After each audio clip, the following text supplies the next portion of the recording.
Hello. Welcome to our Yoga for the Creative Soul gathering today, this day where we are beginning chapter 5. Fear. Fear. That's what we're diving into over the next few weeks. Yes, there it is. Thank you.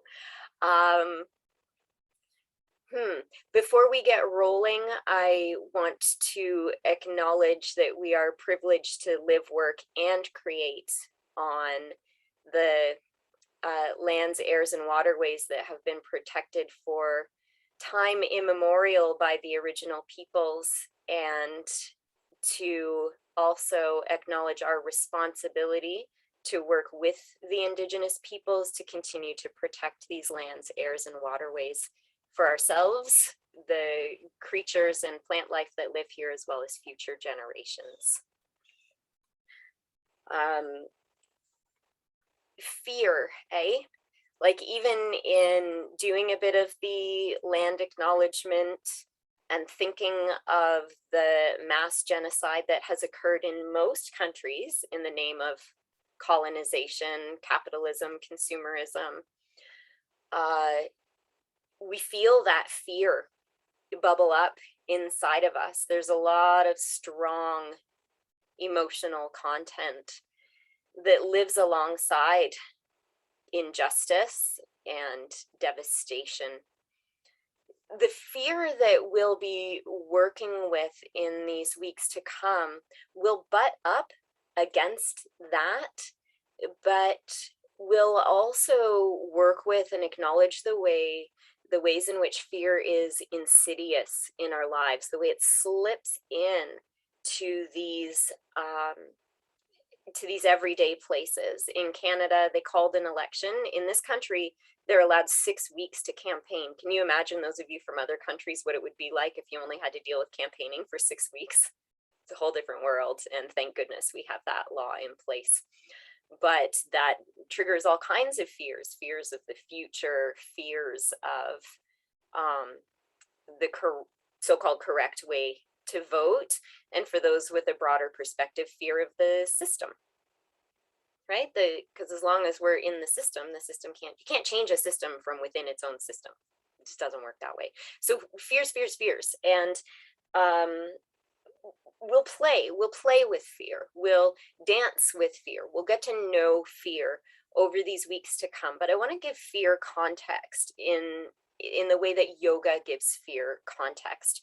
Remember, as we're finishing out part 1 of Yoga for the Creative Soul, this entire journey together has been about acknowledging that we are divine creative souls. There is a creative consciousness at play.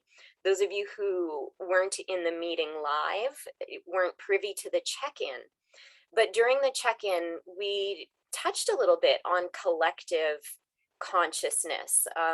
One of our members here today posts daily quotes, and it was commented how much those daily quotes are resonant.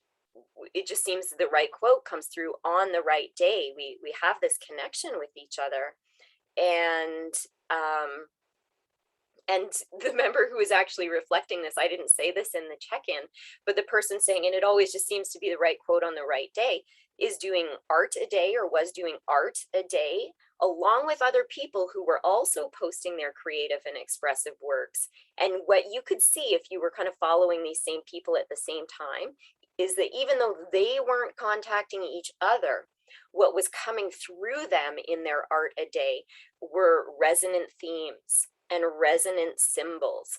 And the more time we put towards getting quiet, trusting what comes through us, allowing our deep breaths, mindfulness, meditation, yoga practices, the more we are keyed into that unitive consciousness, that transcendent consciousness, creative soul, God, ultimate reality. Every tradition has its own name for this. So however you define that, yoga doesn't prescribe what it is. Yoga just says, hey, this is the thing, and here's how you can endeavor to get to know it better. But in that endeavor to get to know it better, get to know our true nature more clearly, we encounter hindrances. There are obstacles. There are karmas. There are stones, walls, heavinesses, obstacles. In yoga, these are called the kleshas. And we've been talking about the kleshas. So remember, the first hindrance is just forgetting that there is ultimate reality in the first place, forgetting that we are of the divine or of the creative. The primary obstacle is forgetting that this little narrow window of life that we live in is not the only thing.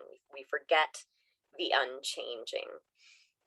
The next obstacle is falling into that way of being as if we were the center of the universe, right? Everything's about me, everything's happening to me, there is no broader context, egoism.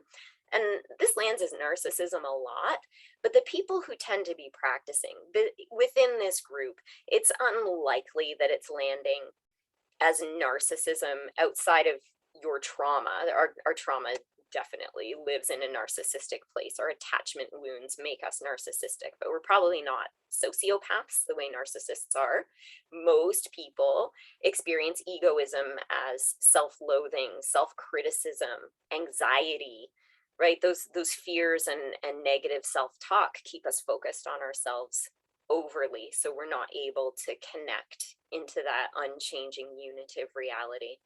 So forgetting unitive reality, being overly focused on ourselves, attachment, clinging, wanting things to be a certain way, wanting to have certain things or feel certain things, avoidance.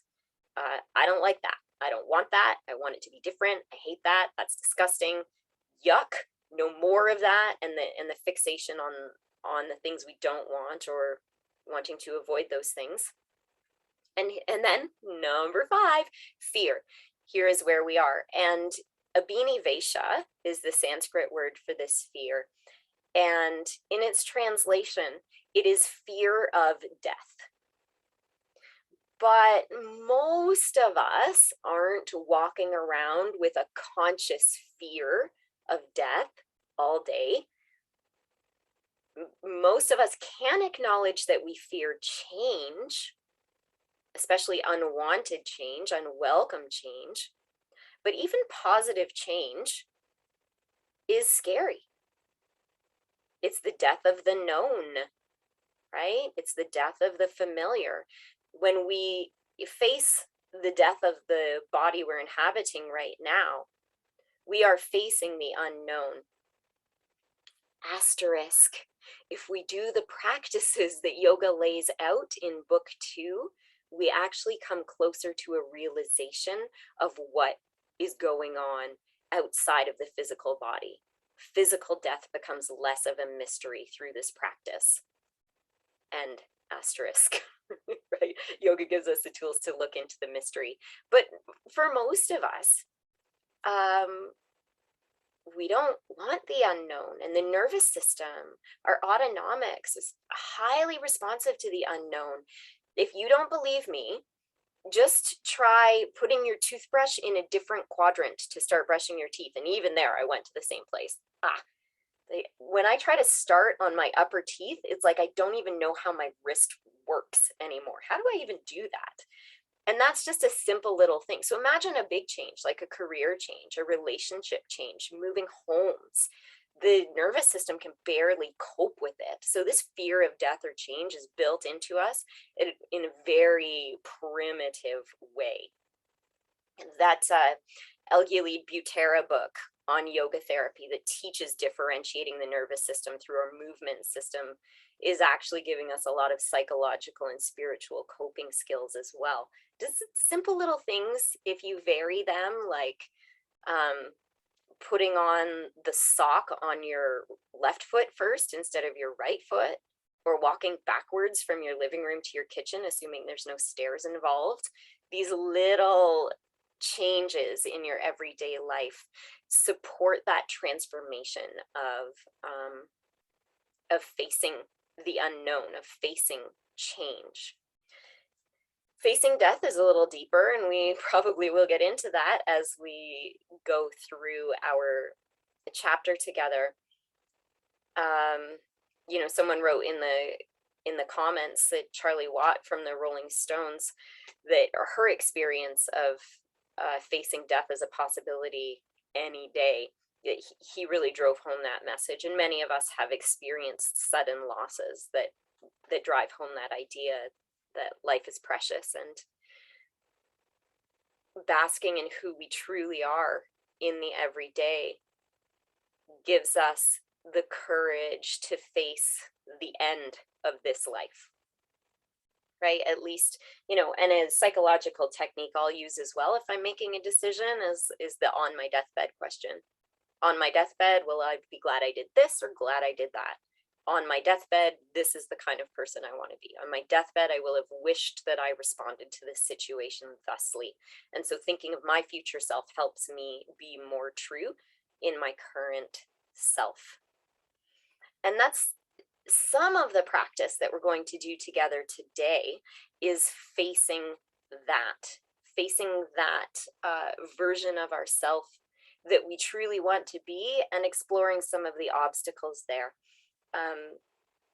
We will likely bridge this activity. This is the activity that starts on page 71, called Facing and Moving Beyond Fear. We're going to pick up some of this activity next week as well, likely. But what I'm going to ask you to do, if you were around for chapter 1, you set an intention for connecting with your creative self. And we did a rapid intention setting, which is like, I'm reading this book for the purpose of, or I'm attending this workshop for the purpose of, I'm part of this book club for the purpose of. And just really quickly, even today, you can jot that down. If you remember from a long time ago, maybe it's the same intention, maybe it's different. But we went on. So this is page 14 and 15, way back at the beginning in chapter 1. But there were also queries like, this book could make me more whole by, this journey could make me more whole by, I know that being more creative on my own terms will improve my life by, sometimes some things I often imagine for myself are. So those are some of the reflections that were asked of you when you began this journey. Now, the reason I dip back into that is those original intentions are relevant in this exercise. So just to have reflected on that right now, you have a bit more of that anchor, a bit more of that consciousness around the intention. One of the ways that we move through fear, see, I think what do they say? The only way around is through. We can't, there's a lot of stuff in our lives that we would like to not have to face or deal with, but until they are faced, they just keep coming up. Spoken by a trauma therapist. The only way out is through. The only way out is through. And in the book, I use that analogy of in a nightmare, right? So even this plays into trauma recovery. And I think a lot of this chapter, for those of you for whom that's relevant, trauma recovery is woven into a lot of what's going on here in chapter 5 on fear. But a common nightmare is being chased.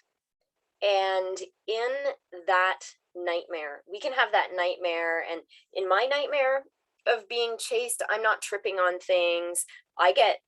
It's like I'm trying to move and my body won't work. So in these dreams, I'm always grabbing onto things, tree branches and railings, and even clawing the ground. And I'm trying to use my arms to make my legs move, because I just can't do it, right? And in these nightmares where they're being chased, what they tell us is the only way to end that nightmare, gain mastery over the nightmare, get the message of the nightmare, is to stop running and turn around and face the thing that's chasing you. And because we're the master of our own dreams, thinking of that movie Inception and how many layers there are, right? Yoga talks about Maya and how even material reality is its own dream. Even here in this life you're creating for yourself, there is that dreamlike truth of when we face something, it is transformed. We can learn to do that in our dreams and then bring that courage and coping into our everyday lives. So you might say, well, how do I even know I'm dreaming? Lucid dreaming is a learned skill. You can cultivate that in yourself. I'll spare you the talk on that for now, but reach out to me if you want to know some early steps. Just find me on social or email me or contact me through my website, whatever.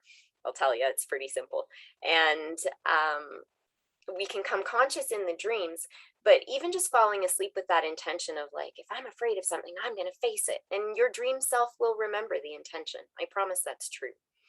So in life, we similarly can turn and look at what's chasing us. A lot of the time, the habit, here's where that hindrance or klesha really stays at play, is the habit is to continue to run away or to avoid.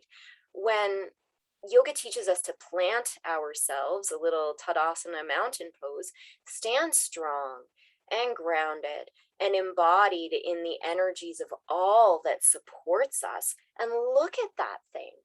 What am I truly facing here? And when we can acknowledge what's really, really at play, when we realize it, we also realize we can face it. Each one of us already has the skills and resources to deal with whatever is coming our way. And that is true for you. If you are facing something in your life, you have the resources to face it. I think it was off camera that we were talking about how a lot of the people that I work with tend to be overachievers or perfectionists. So I know in hearing that idea, you might be the kind of person who's tempted to feel like that's all in you then, and that's all up to you. I encourage each of us, including a message to myself, to remember that reaching out for help is part of independence. Asking for support is part of self-reliance. So sometimes what we realize is that in facing our fears, some of what we know, some of the resources that we have are external resources. Mentors we can reach out to, groups we've meant to join, books we've meant to read. That even though this is our own journey that each of us is responsible for, none of us is doing this alone. Unity in community in the material world and unity in collective consciousness. Ultimate reality. So as I'm saying to you, you already have everything you need inside of you. Some of what's inside of you is knowing where to look for help. Very, very important for us to remember that, right? None of us is doing this alone.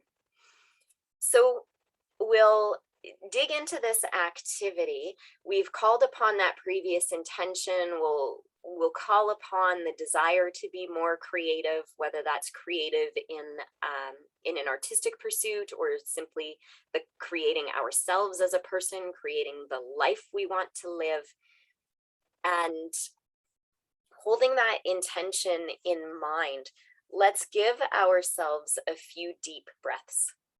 Let's just connect through the layers, feeling where the body is right now and letting it be comfortable, creating a bit more time and space for the breath. Yes. And here in the breath, connecting to the intention or the image or the felt sense of the person you are becoming. More creative.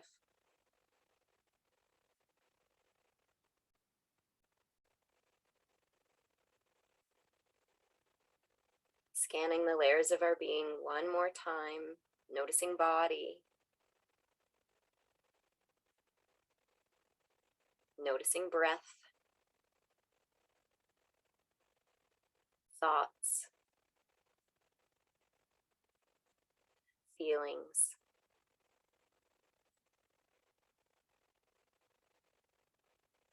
Noticing that there is a part of you doing the noticing.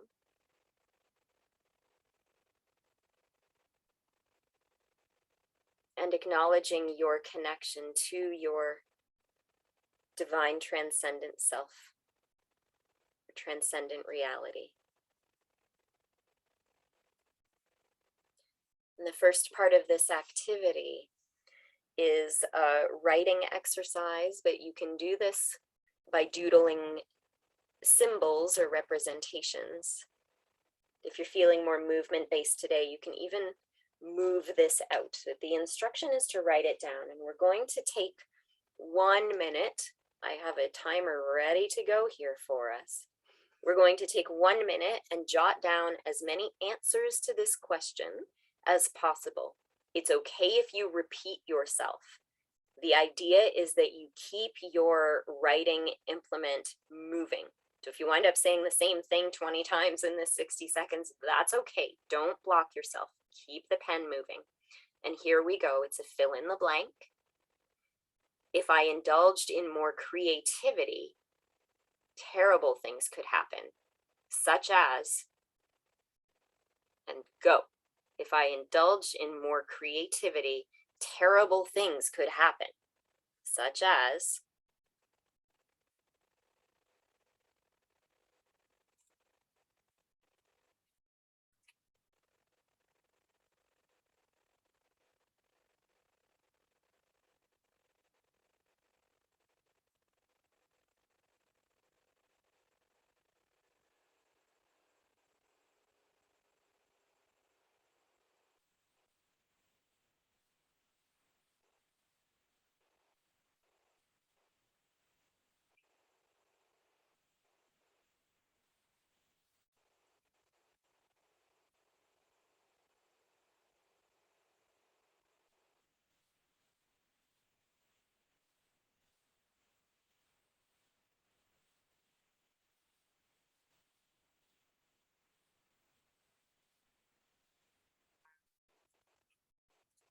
it goes quick, doesn't it?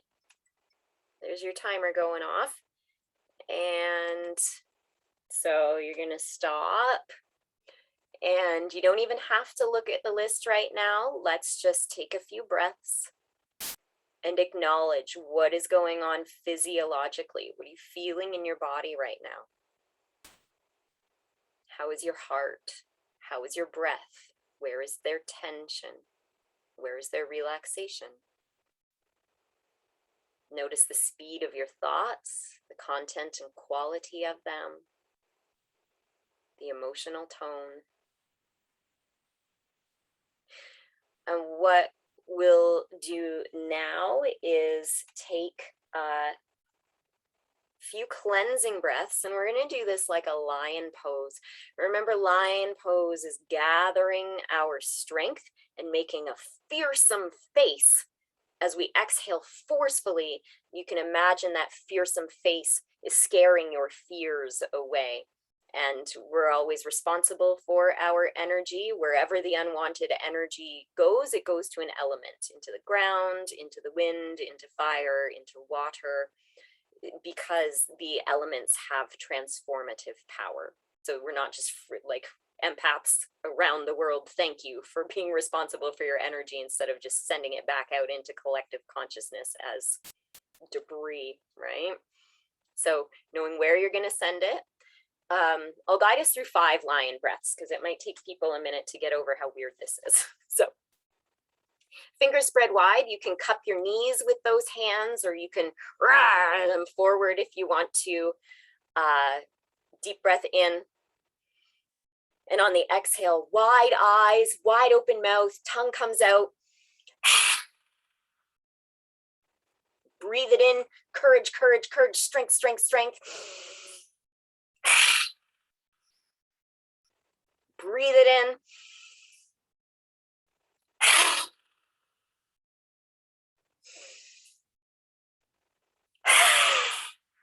The last last line, make it a good one. Fill yourself all the way up and let it all the way out.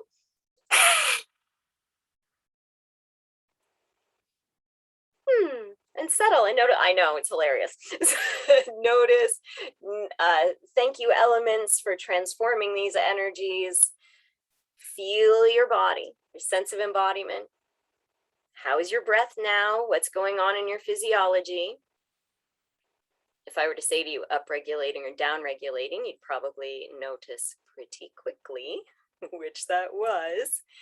But the cultivation of courage does require us to upregulate a little bit, right? If an upregulated nervous system has the potential to go into fight or flight, that is, at its more moderate level, courage, isn't it?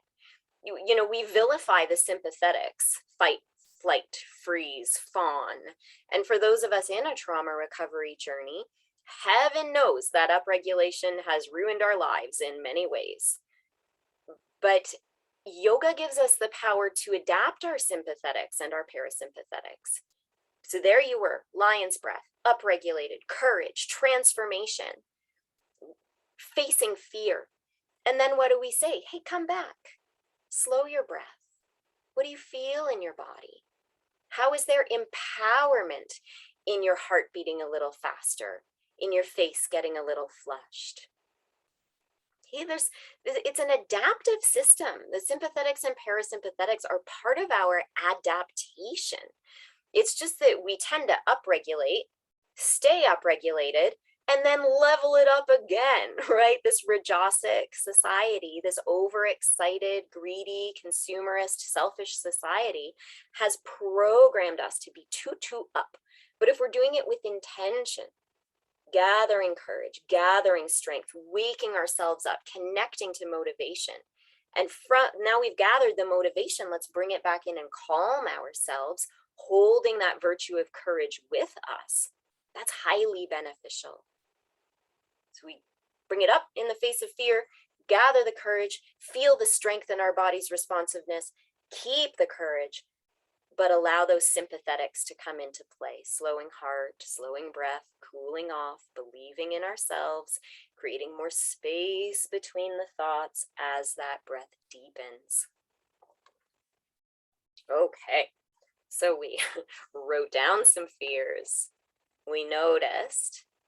We gathered some courage, we noticed, and now I'm going to get you to go out of the verbal if you played that first part of the exercise as a writing exercise. We're going to come out of the verbal and go into something much looser. And the parts of the exercise that we're holding on reserve until next time also will be nonverbal, but using the voice. That's why I'm being careful with our time management today. I don't want to go too deeply into that without having enough time to recenter. So for right now, we're just going to do it with scribbles. You might still have your crayons nearby from last week, or maybe you'd rather scribble with markers. If you have your nice smelly Mr. Sketches there, it's just another level of sensory input. But what we're going to do is we're going to represent through scribbling or simple symbols another fill in the blanks here. For those of you who are looking for a stronger intellectual verbal bypass, the suggestion is to use the non-dominant hand. So scribbling is already its own bypass. And then if you use your non-dominant hand, that just ups the ante. But we're seeking to go beyond the language of the fear and let our bodies and our systems, emotional, psychological systems, express the fear. This is at the heart of expressive arts, is that it gets us beyond some of our own blocks. So ready for the scribbles. Scribble out the fill in the blank to this sentence. Being creative is risky because being creative is risky because and just scribble away. We'll take a few minutes. You have longer than 60 seconds this time. Being creative is risky because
finishing touches.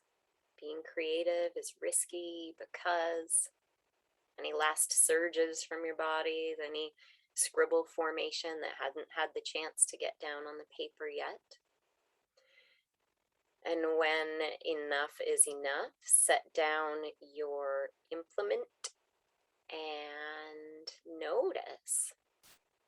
Notice breath, notice body. You can look away from the scribbles while you recalibrate. Notice emotions, sensory feedback, coming back into centered and balanced place. Just letting that slowing breath guide you.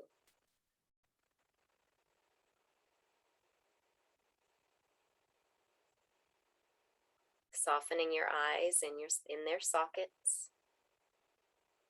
Feeling the tiny muscles around the eyes relaxing, clearing the brow. And that vagal response through that cranial nerve 10 from the forehead all the way down to the stomach, softening, balancing, soothing. Of its own accord, the breath deepens.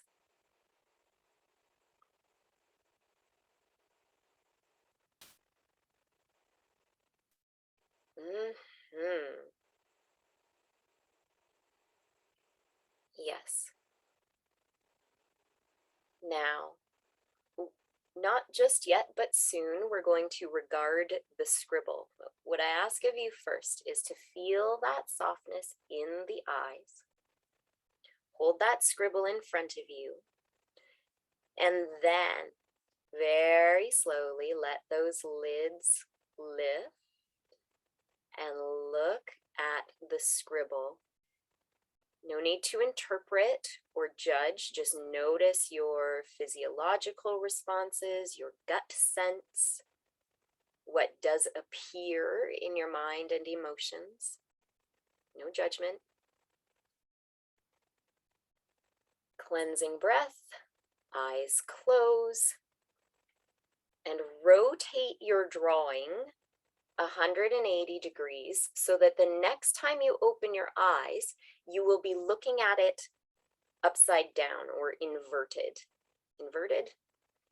Anyways, the scribbles are still facing you, but they're upside down.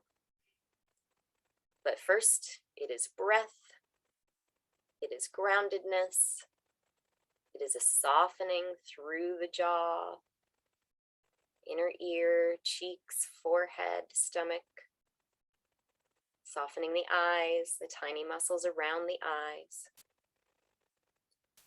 Holding your upside down drawing in front of you and very slowly lifting those lids again and looking at your upside down scribbles. noticing what is your reaction.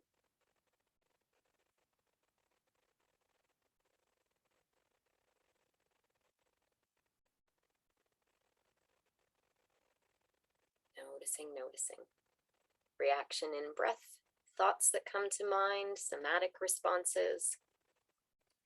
And then close the eyes down. Turn the page over, so now it's a face down page. You don't have to look at it anymore. You want to cover it up with books and other pages, you can go right ahead. We have been talking in our recent meetings about transformation. We did some transformation today. If you want to soak those scribbles in a very safe way, light them on fire, shred them and put them in your recycling box, you can do that. What we're looking for on the other side of that expression is an affirmation. So the query was, if being creative is risky because, and what I'm asking for you now is a very simple affirmation. This can be an image, it can be a short sentence, it can be a virtue or quality like courage.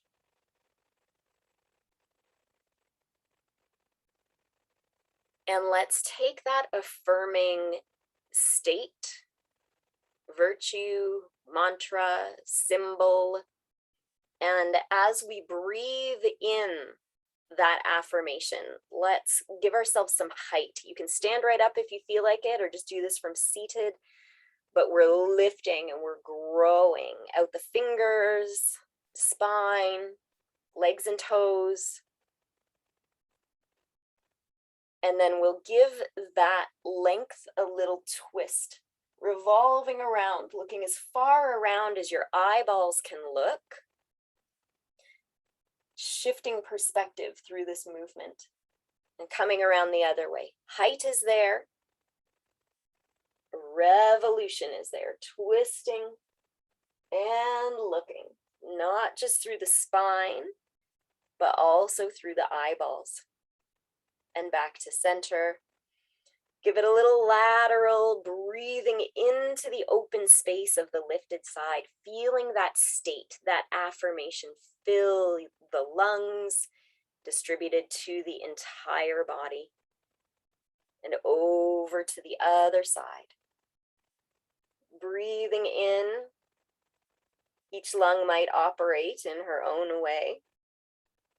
That we're sending that affirmation through the prana to every cell. And back to center. Opening in a little back bend, imagining that quality, that affirmation showering upon you, upon your face, upon your open heart, upon your lifted abdomen. Yes, yes. And then bowing to it, rolling forward, chin, rounding shoulders, rounding midsection, bowing to that quality before coming back up. So as you go through your week, acknowledge the times that that fear is triggered. Acknowledge the times that you are facing something scary, unwanted, or even wanted but still scary. And let that affirmation that you just created be an anchor in your week. Put it on a sticky and post it in places that you'll see it. Put a reminder on your phone with that affirmation. Maybe draw it and have a snapshot of it, making that your lock screen on your phone. There's lots of ways to do this, but keep that affirmation vital as you go through the next week. And when we meet again, we'll go into another layer of acknowledging some of the fears that are standing between you and who you really are, and chipping away at those obstacles, getting clearer and stronger in what is on the other side. If you are looking for more tools for trauma recovery, I am running a course the first weekend of October, the 2nd and 3rd. So you can reach out to me for that, for one-on-one attention, or for some pro tips on building the skill of lucid dreaming. Thanks, everybody.